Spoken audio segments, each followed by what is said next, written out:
I come before you today to tell you that I have fallen into a deep and dark well, a valley of darkness and despair, a hole, if you will. Yes, I, like so many others around me, have decided that I am part of a marginalized group. And why, you might ask, would I want to wallow around and break myself upon the shoals of discontent and oppression?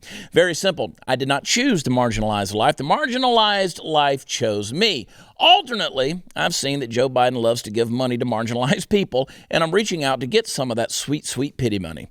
Joe Biden, the president who shuts down pipelines but makes up for it by giving away free gas, just ask Camilla Bowles, announced the other day that the U.S. is going to be providing funding for media outlets around the world, ostensibly to promote the furtherance of free speech. It's part of the presidential initiative for democratic renewal. In short, the administration plans to give millions and millions of dollars to an organization called the International Fund for Public Interest Media, which in no way sounds like the kind of group that would funnel money into individual pockets rather than do what it claims to do, but I digress.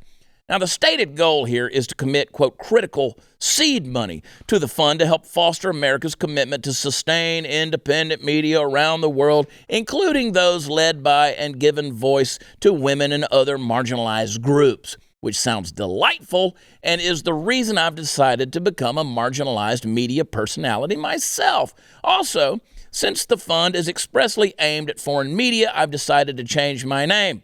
Paco Prather has a nice ring to it, see? Folks, no matter how useful a vehicle is, you've always got to check to see who's behind the wheel. If Joe Biden was a man of honor, and if his administration were anything other than a pack of rabid wolves, then I might actually look at this as a step in the right direction. Supporting independent journalism around the world sounds like a good idea because in some ways it is a good idea. Whether you're an interventionalist or a non-interventionalist, I think most of us can agree that spreading free speech throughout the world is inherently a good thing.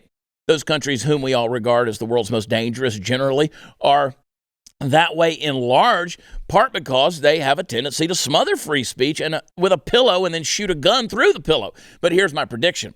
It doesn't take a great sage throwing chicken bones on the table to suggest that if we follow the money, we're apt to see corruption. And by the way, garden variety corruption where people are sticking their fat hands into the till is the least bad scenario if this thing's dirty. What's far worse and unfortunately far more likely is that this money will be going to journalism.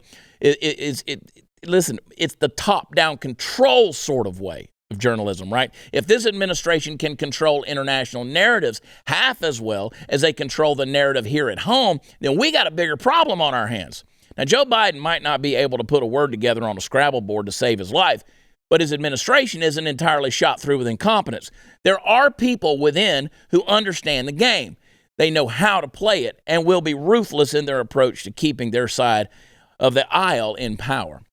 Now, all of that being said, this is Paco Prather with the fingers of one hand on the pulse of world politics and the fingers of the other hand reaching for that check. God bless you, Joe. I'll be looking forward to that. If you enjoyed this video, hit like and subscribe to our channel so you'll be sure to see similar videos from BlazeTV with the added bonus of signaling YouTube that your voice and opinion still matters. And if you're looking for more great conservative content, check out one of the 2 videos suggested here.